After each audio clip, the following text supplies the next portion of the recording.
recap of AEW Dynamite for May the 12th, 2021.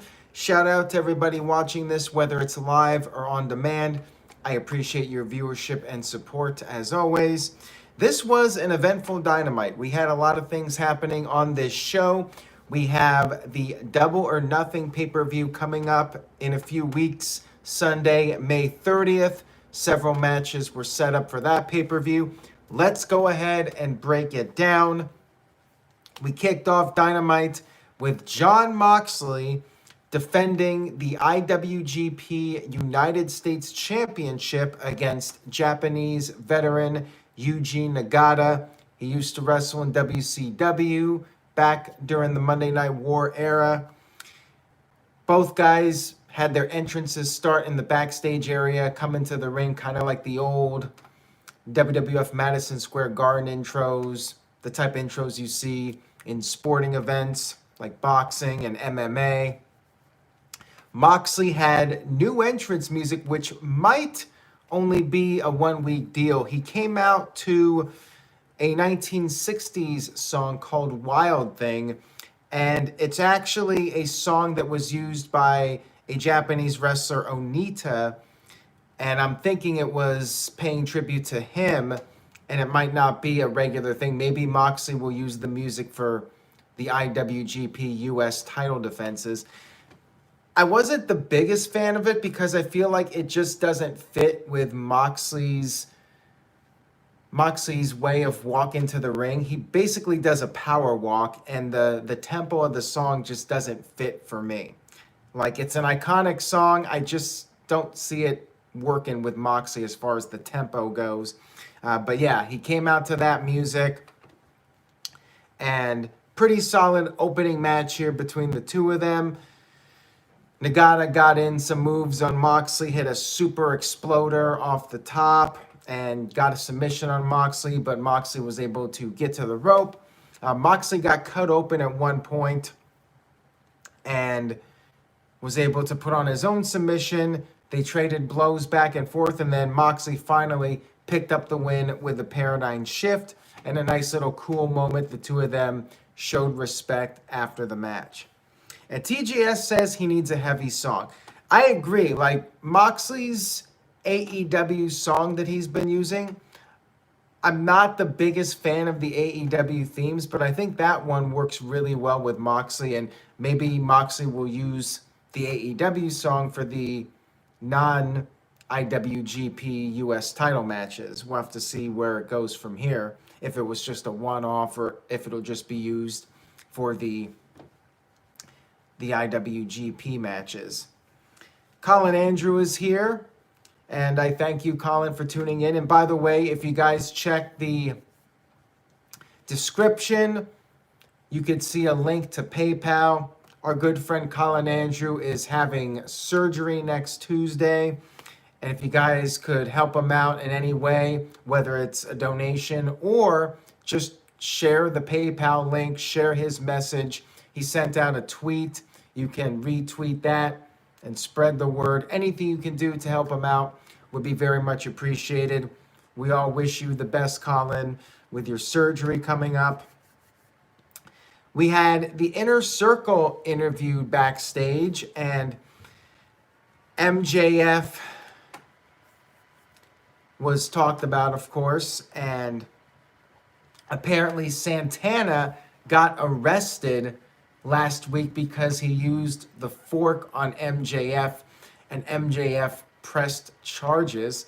I thought this was a little silly, but it's all good. And Jake Hager said that they want another match with the Pinnacle. Sammy Guevara said it's not over. And apparently Chris Jericho has a dislocated elbow courtesy of that fall from last week. We had Cody Rhodes come to the ring for an announcement.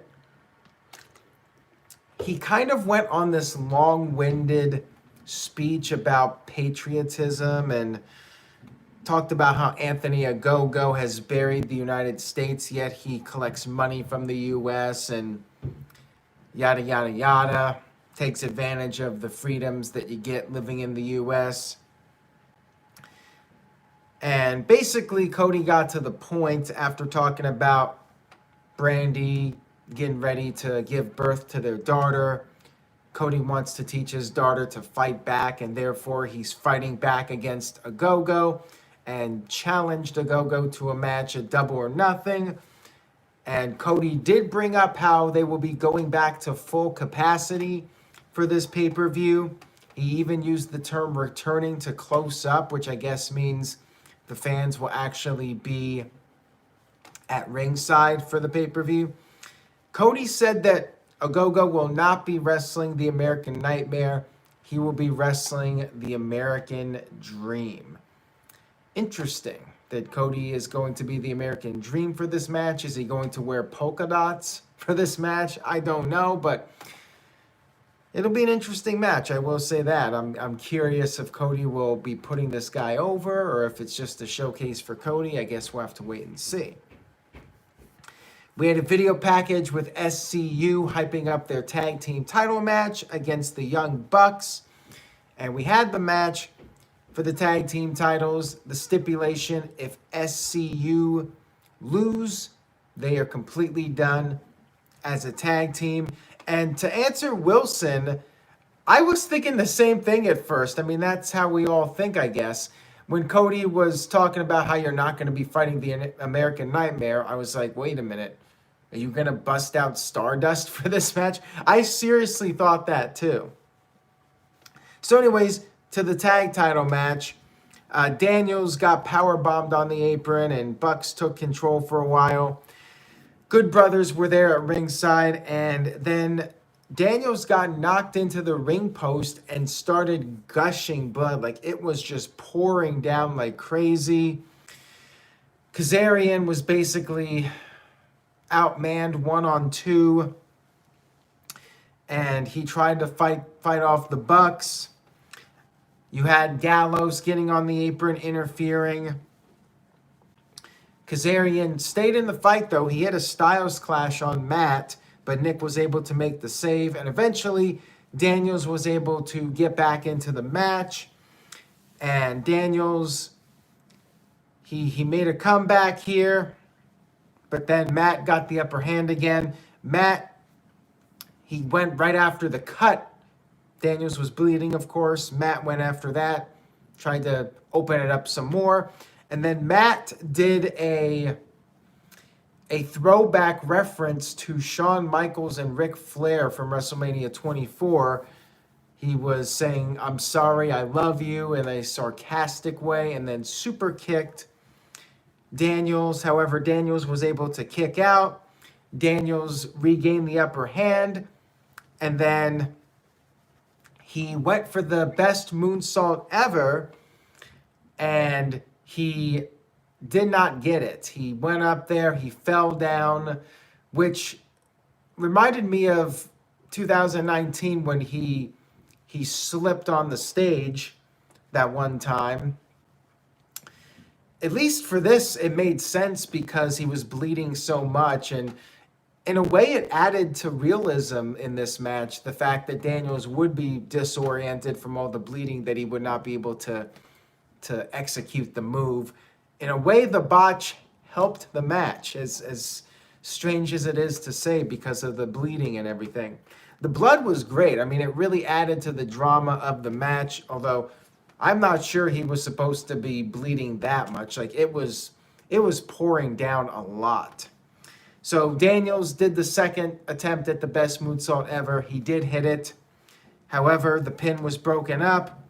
And then Carl Anderson got on the apron. He got knocked off. And when the referee was distracted by all this, Matt grabbed a spray can, sprayed Daniels in the face with it, hit him with it. But Daniels was still able to kick out.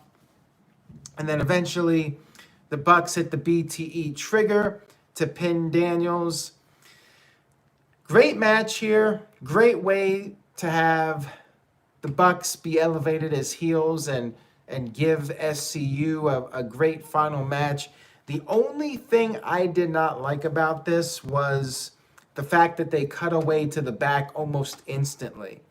Like, there was no few moments where Daniels and Kazarian could stand there and embrace and have the crowd giving them a standing ovation. Although that did happen, it's just what happened was NXT, or not NXT, AEW, they cut away to the back where Jon Moxley and Eddie Kingston were destroying the Elite's locker room.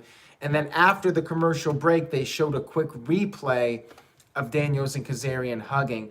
I would have liked to have seen that moment extended and not as a quick replay. Like, give them a couple minutes to milk in the crowd reactions and, really sell it to everybody that this is it. They're done.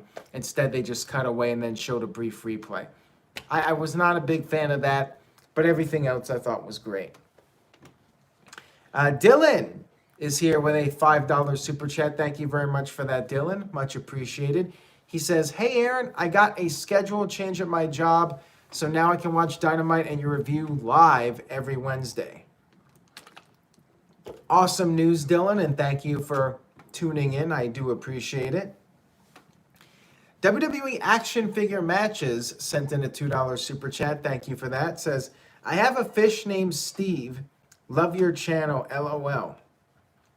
Now, is that named after Steve Austin or a different Steve? That's what I'm wondering. All right, moving on here to the next segment. We had Christian backstage, and he says Steve Austin, by the way. We had Christian talking about how Taz was a very bad man at one point, but of course Taz can no longer wrestle. Christian said he has an open contract for next week, and Taz can send any guy into battle with Christian. Christian was up for any challenge. And then Christian announced that he would be entering the Double or Nothing Casino Battle Royal, which they are doing once again.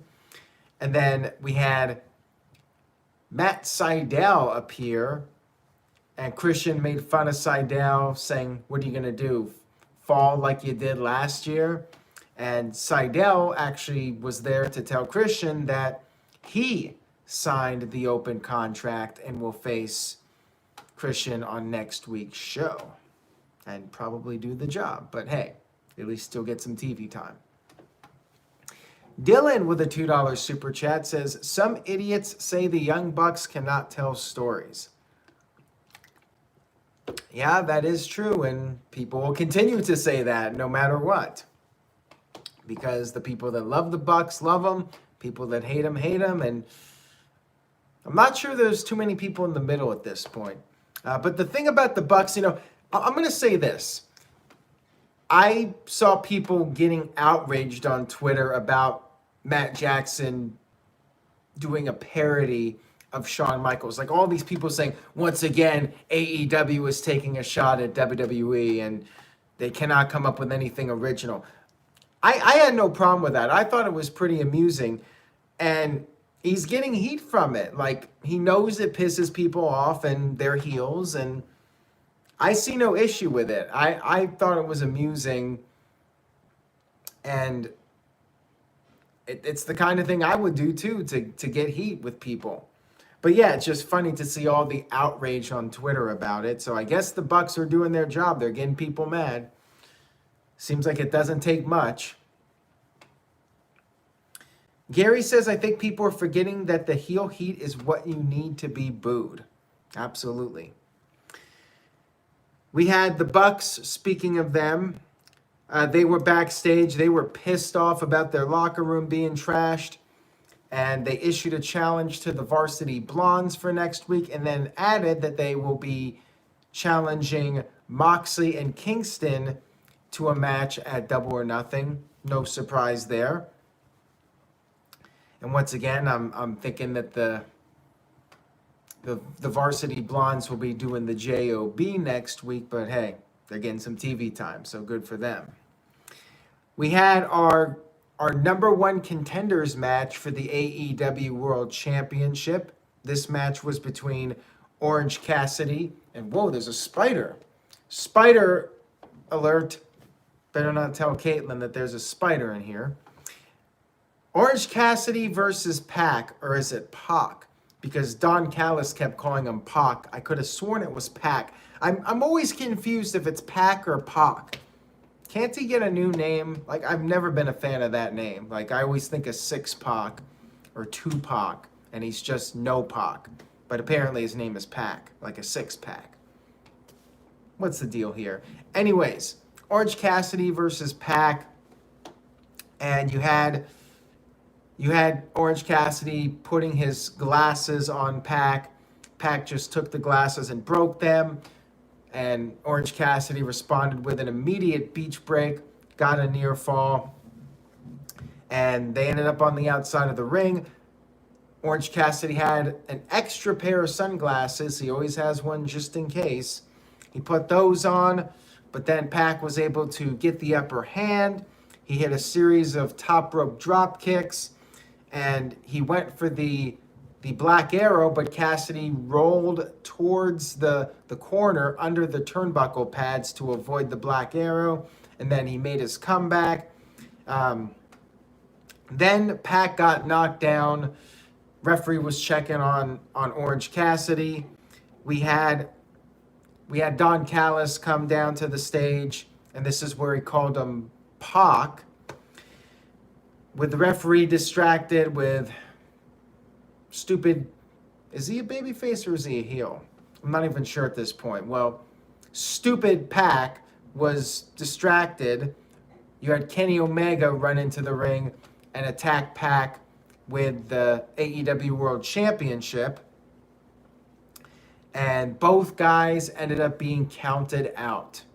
Which, when was the last time we had like a double count out in AEW? Somebody out there who knows the history of AEW better than I do. I mean, I've seen everything, but I tend to forget.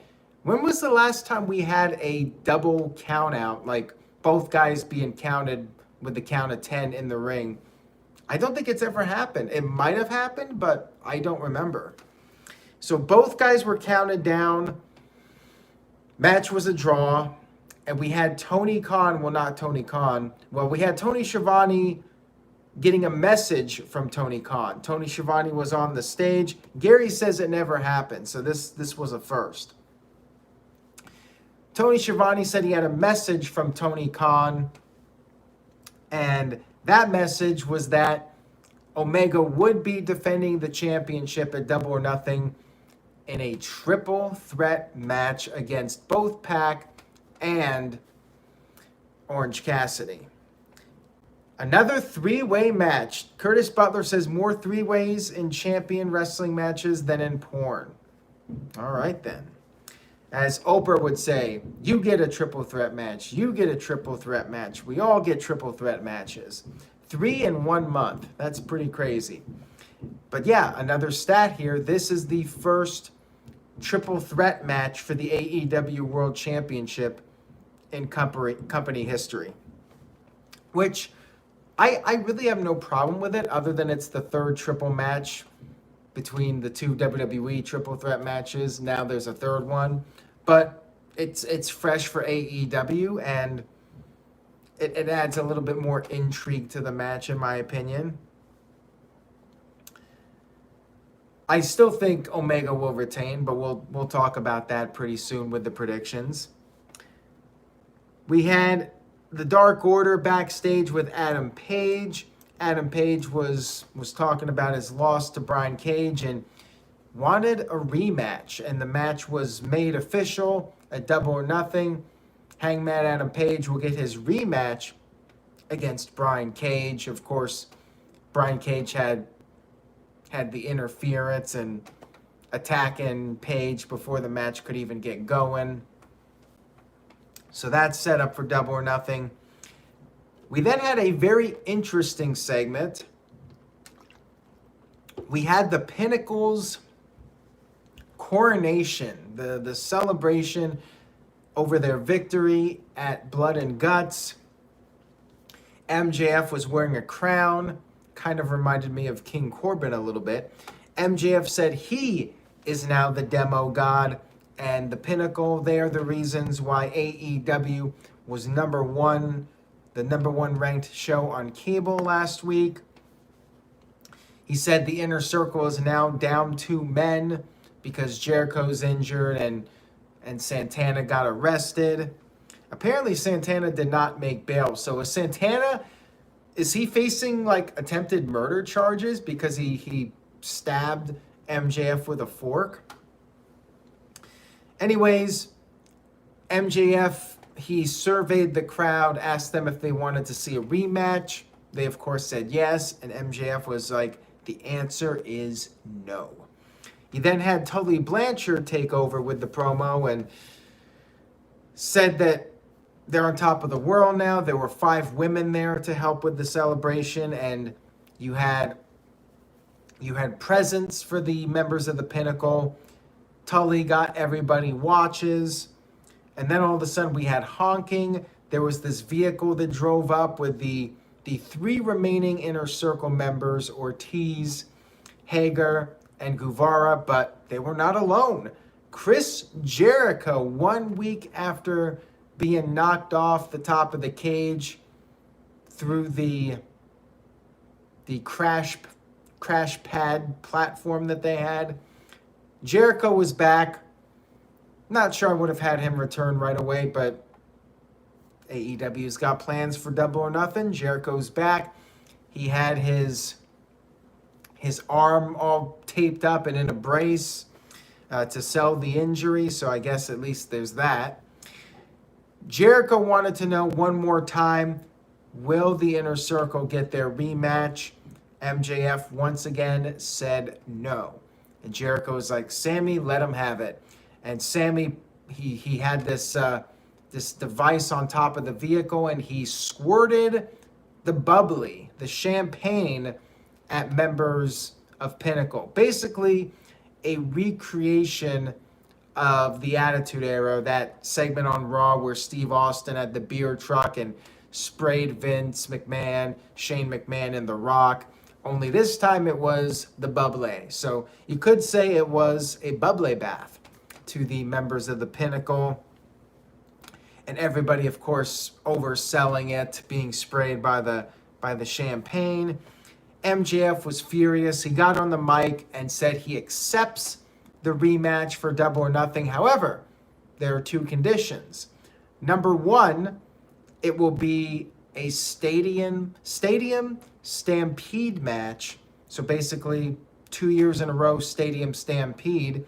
And number 2, if Inner Circle loses this match, they have to break up forever. Forever. And MJF said, take it or leave it. And that was the final moment of this segment, with MJF issuing the terms for this match. So, my thoughts on it. I think that the Stadium Stampede is a suitable follow-up. I was wondering, if they're going to do a rematch, how would you have it taken to the next level? After doing a cage match, where do you go? Stadium Stampede makes sense. Although, at the same time, if you're doing a full capacity crowd, you're going to have Stadium Stampede in the stadium without the fans. Like, that's kind of weird to me. So I'm not sure how they're going to do that. Maybe they'll invite the fans to move over to the stadium. I'm not sure what they're going to do with that.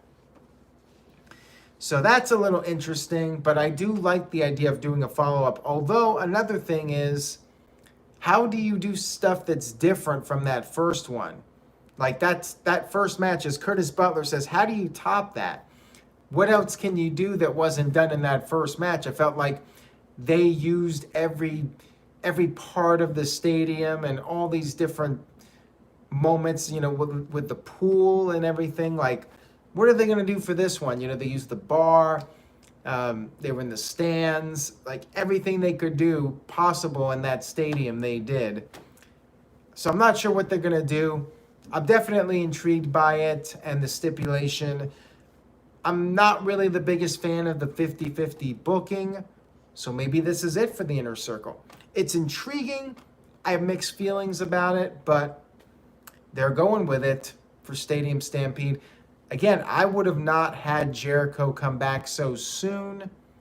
I would have milked this a little bit longer, maybe until the summer when AEW is back touring again, or save the rematch for the pay-per-view. Kind of felt like WWE a little bit in the sense of rushing to do this rematch.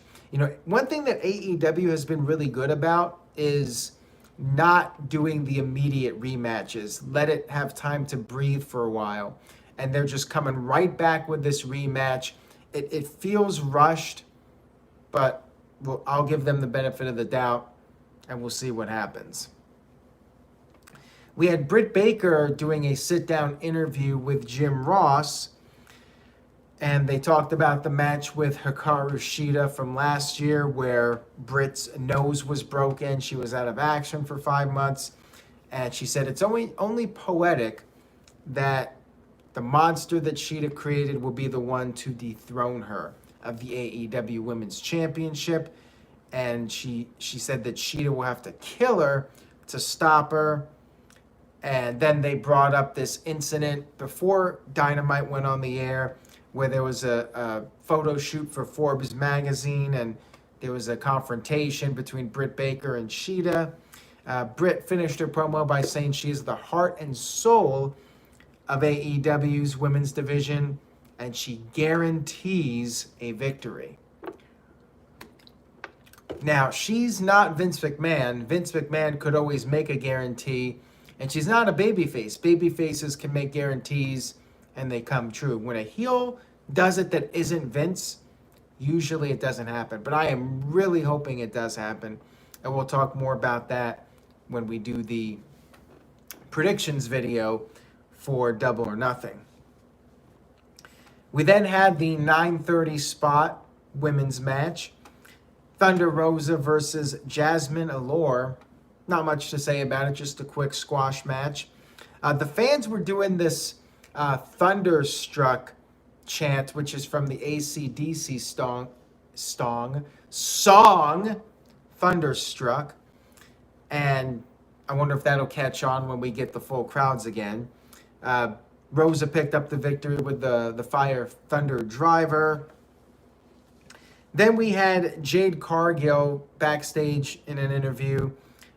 Basically just the same stuff, saying nobody handles her business. She's listening to offers, but she's her own boss. I mean, it was a pointless segment. Like, you could have used this time to give Daniels and Kazarian a little bit more time in the ring to say farewell as a tag team.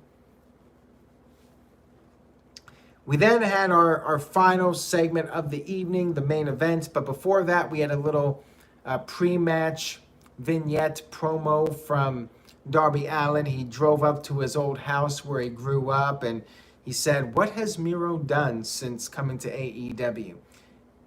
Darby said he doesn't buy what Miro is selling, and he knows who he is. Does Miro know who he is? Apparently not. Darby said that Miro is a generic son of a bitch, and we had our match. Miro was pissed off. Miro attacked Darby before the match could even start, beat him up for several minutes, and asked Darby, "Am I underwhelming?" He suplexed Darby over the barricade, and the ref had the check on Darby once they got back in the ring. Darby did agree for the match to get started, so the bell rang, and Miro hit a super kick, formerly known as the Mashka kick. Darby kicked out of that. They fought on the outside for a while. Darby made a comeback, sent Miro into the ring post, went up to the top, hit the coffin drop to the outside, but Miro caught him and suplexed him on the floor. And then the match continued in the ring. Sting got jumped at one point by Scorpio Sky and Ethan Page. However, Sting was able to recover from that. Darby was in a lot of trouble. Sting gave Darby a fist bump, and that motivated Darby. Darby got a few near falls inside cradle, and he got a roll up near fall, and then he hit the code red for yet another near fall. However, it was not enough to put away Miro. Miro did get the game over submission on, and Darby was just out of it. He passed out. Referee called for the bell, and thus we have a new AEW TNT champion, Miro. Match was really strong, and I think they booked it very well. I was hoping they would do something that would make both guys look strong, and they made Miro look strong just being a monster, and they protected Darby. Darby got jumped, of course, before the match started, and he kept fighting back even though Miro was beating the crap out of him. And a couple of the near falls were like roll-ups and such. So yeah, I give it a thumbs up. Really good main event here. TGS says, why not squash Darby and have this match at the pay-per-view? Well, it looks like they're going in a different direction for Miro. Because after the match was over, Sting was attacked once again by Scorpio Sky and Ethan Page. I'm thinking they're going to do a tag match at Double or Nothing. Dark Order made the save for Sting. And then Lance Archer came down to the stage. And it looks like we're going to get Lance Archer challenging Miro for the TNT title at Double or Nothing. So, yeah, a lot of build-up for Double or Nothing, kicking it into high gear. They only have a couple weeks now, so they really have to get the ball rolling with that. Only 2 more Dynamites after this until the pay-per-view. Richie the Wolf with a $5 super chat. Thank you for that, Richie. Says, since Dark Order, Inner Circle, and Lance Archer are faces now, should Cody, Adam Page, and Hikaru Shida turn heel to compensate for these huge face turns? I would say no to all 3 of them. Maybe Shida. I'm not sure what she can do as a heel. I'm not familiar with her non-AEW work. I'm not sure if she's ever worked as a heel in Japan. Cody, I don't think that you can really have Cody as a heel at this stage of the game. Adam Page, I think they're building him up for Omega to eventually win the title. So no to them. As far as like who you could turn heel, maybe Moxley at some point, just to change things up with him. WWE action figure matches with the $2 super chat. Thank you for that. Says, a baby penguin stuck on an iceberg. Hashtag Wonder Pets. All right then. Random super chat there, but thank you for that. All right, so letter grade for the show. I thought it was a hell of a show. I thought it was a really fun Dynamite to watch. Very eventful show. Lots of build up for Double or Nothing.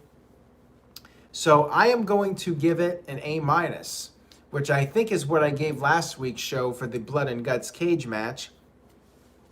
Big thumbs up for it. Main event definitely worth checking out. The Pinnacle Inner Circle segment was a lot of fun. I'm still on the fence about the whole Stadium Stampede rematch, but I think they'll manage to make it work.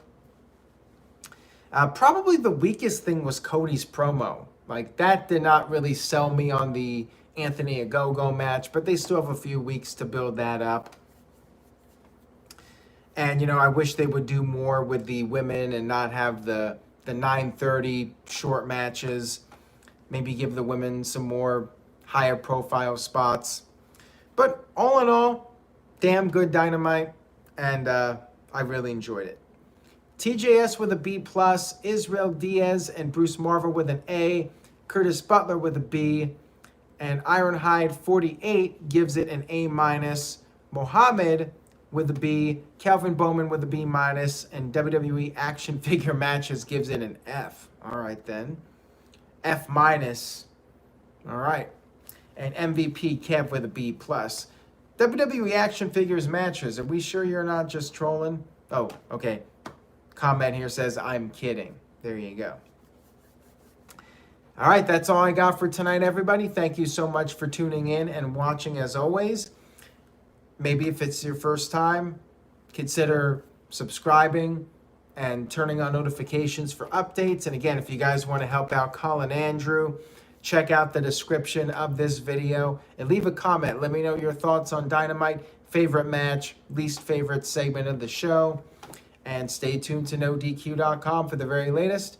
Take care, everybody, and I will see you all next time.